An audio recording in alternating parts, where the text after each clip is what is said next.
Oh, is that you like? We're gonna pass. Best name for a Chinese restaurant ever. You like?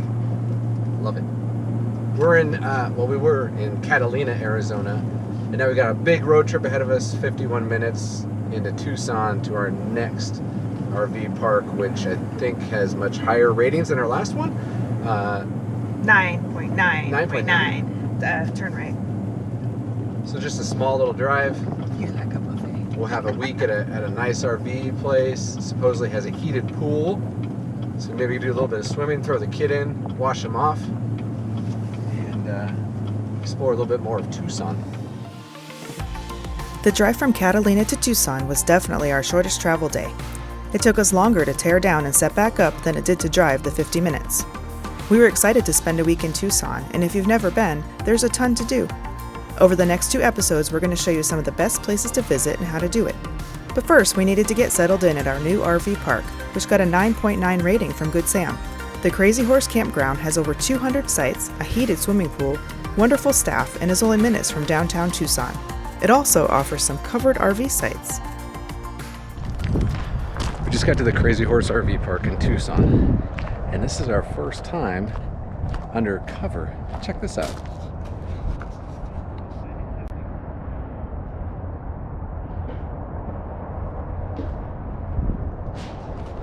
Pretty cool. We're underneath solar panels. We set up, enjoyed a beautiful Arizona sunset, and got ready for our first full day in Tucson.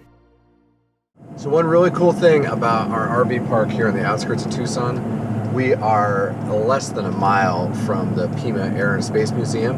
0.8 miles to be exact. I don't know if that's as the crow flies or as the Max drives. But, so we're, oh, look at that. It's right there. It's huge. Anyway, this is one of the world's largest privately owned air and space museums, and it has multi-day passes because it's so huge. Huge. We were going to spend the day riding bikes today, but it's pretty windy, so we're going to spend the day checking out some aeroplanes and some aerospace history. Is this it? No. The museum is located on the southeast corner of Tucson, just 2 miles off of I-10. The dream for the museum began in 1966, and after years of preparation, movement of World War II era buildings, and collecting of aircraft, it opened in 1976. It has since grown to include more than 250,000 square feet of indoor display space, nearly 400 aircraft, and attracts more than 170,000 visitors annually. This is a huge museum, and while they offer one-day passes, we recommend you get a 2-day. Make sure you check their link in our description for prices and tours.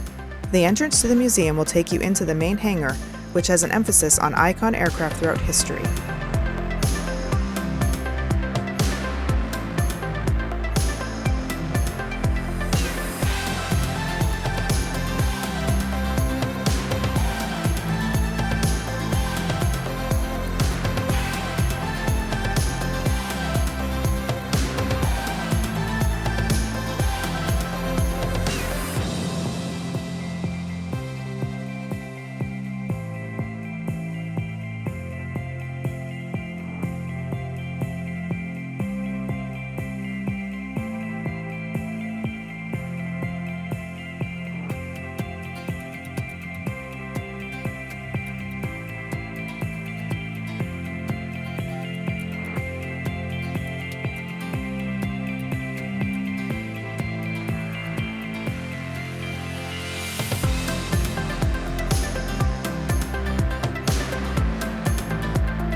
Don't worry, parents, there are hands-on things for kids too.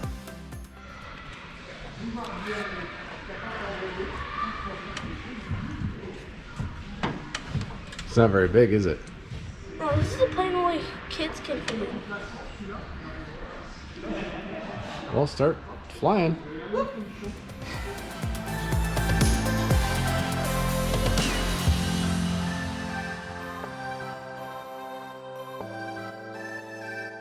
One of the coolest planes ever is the A-10 Warthog. If you've never heard it, it's really cool. Corbin's favorite song is? Who's alive with the sound of... Do you know how they designed this airplane? Ow.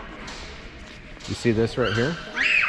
They had this, and they built the airplane around it. This entire airframe is built around this gun.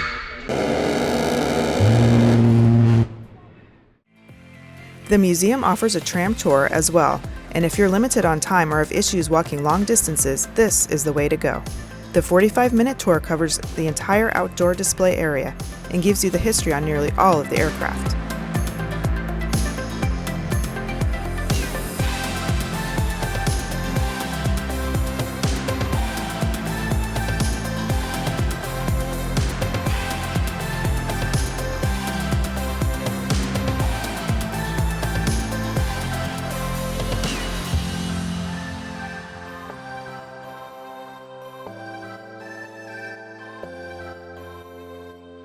The tour ends at the 390th Memorial Museum, which houses the last B-17 Flying Fortress that was flown by any branch of the U.S. military.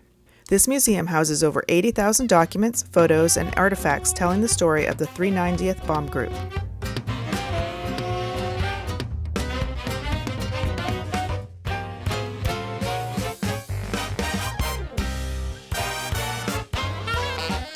This small museum will blow you away.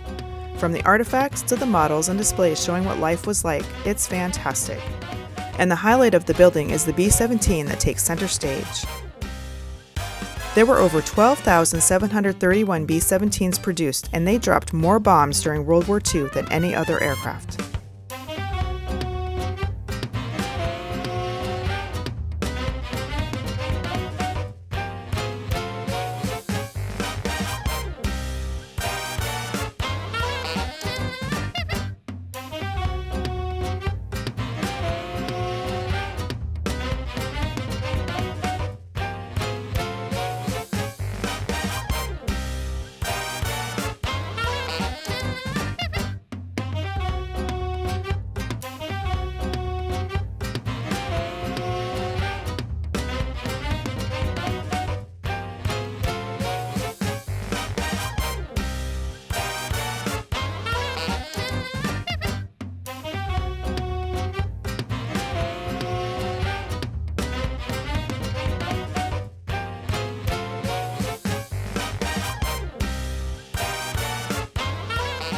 Seeing this beautiful and powerful aircraft up close was one of the highlights of the day for us.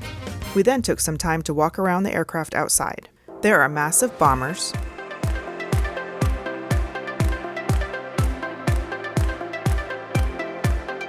and oddly shaped cargo planes, and aircraft that have special meaning for us. Litters go up and down. You have, I think, 4 or 5 rows of 5 litters high on both sides. And then you'd also have litters on the side walls on the windows. You could have 4 high on the sides. And if you didn't have litters on the sides, you had seats.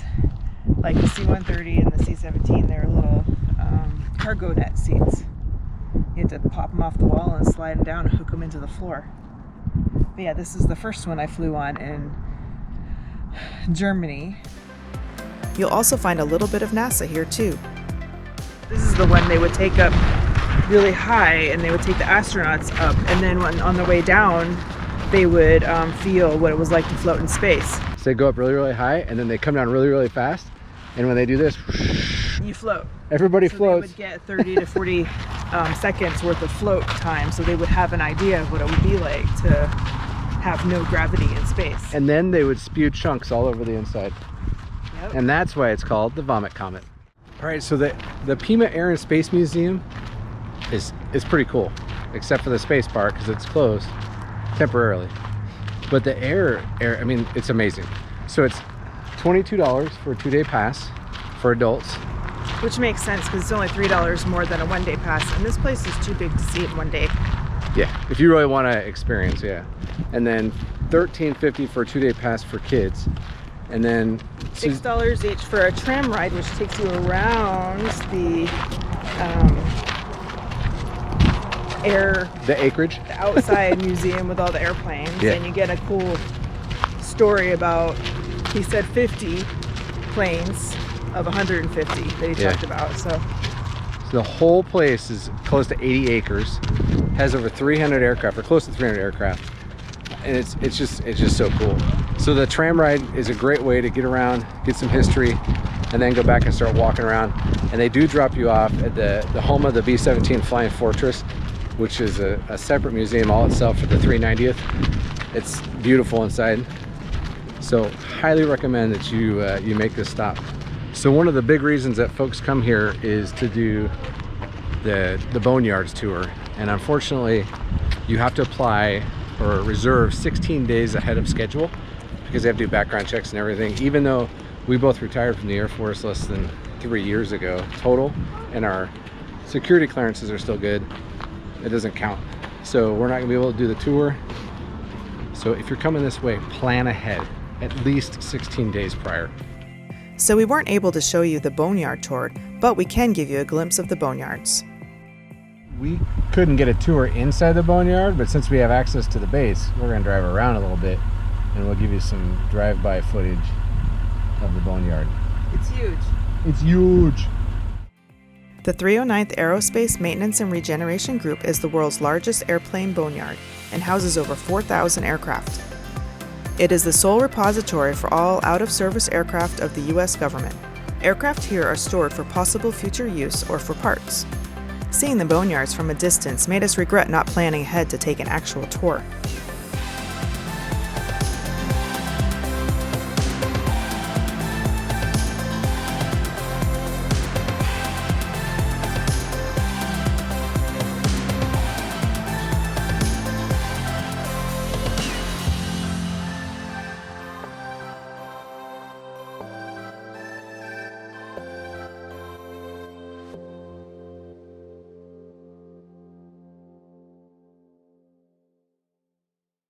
The next morning, we headed off to Kitt Peak National Observatory for a tour that Chris picked, although he wasn't really sure what it was. We are on our way to the Kitt Peak National Observatory for an evening 4-hour program. And that's about all we know. They said dress warm, we'll provide a dinner, a light dinner, Yeah. and that's all we know. It's so weird because we usually, we try to do research to figure out what we're actually going to go spend money on to do things, and I don't know what it was. There's no information about it. He signed us up, didn't even know how much it cost until he got the bill. Yeah. So, yeah, we didn't really know. It's an observatory, and it sounded really cool. And so we're going to go do some observing.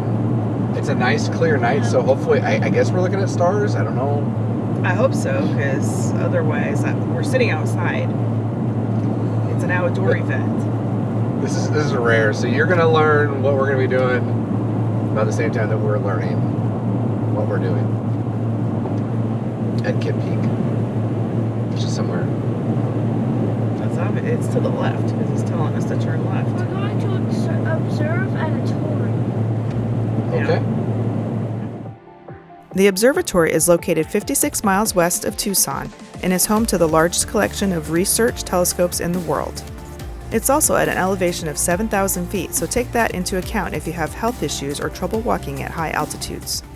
I feel like we're going to a villain's lair from James Bond or something. This is so cool looking. You should also take into account that the staff here love their jobs and their positive attitudes are infectious. Here at Kitt This is Peak, great. we take every precaution when preserving the night sky, Yeah. as we all should. Yeah. We stopped. That's some high quality plastic there. Some high quality plastic, my man. Word on the street is Corbin gets to participate tonight with a laser. You gonna do some lasering? We hope so. Programs can be scheduled online and you will be contacted the day prior to let you know arrival times.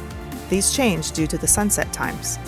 Once you arrive, you'll have a little time to explore the area and find out what program your husband actually signed you up for. We found out we'd be doing the nightly observing program. It's not recommended for children under 8 years of age. The program costs $55 per person. After an informative briefing, they'll give you a background on the various telescopes at the observatory, and then you'll walk up to see a beautiful Arizona sunset and learn why they look the way they do. So that sunlight is incurring a lot more oxygen, nitrogen in its path, and those particular elements scatter light around, particularly in kind of the top half of the visible spectrum of light. So we're left, even though all frequencies of light are scattered to some degree, much less so down toward red, orange, and yellow. And when you get up toward green and above, particularly into the blues, indigo, violet, those light rays are getting scattered. Like none of them are making the direct path by the time they go through hundreds and hundreds of miles of atmosphere. The rest of the evening takes place under the stars. We'll get to learn about constellations and then actually go use one of their telescopes to see some of the wonders of the galaxy. Unfortunately, you can't have any lights, so cameras aren't allowed. Take our word for it though, this experience is well worth the money and the time. As we drove down the mountain, we talked about coming back one day to do another of the amazing programs. Join us next week as we visit a Titan missile silo and explore Saguaro National Park. Thank you for watching. We'd love to share our journey with you, so hit that subscribe button and also the notification bell so you know when a new video is uploaded. And don't forget to leave your comments down below and hit the like button.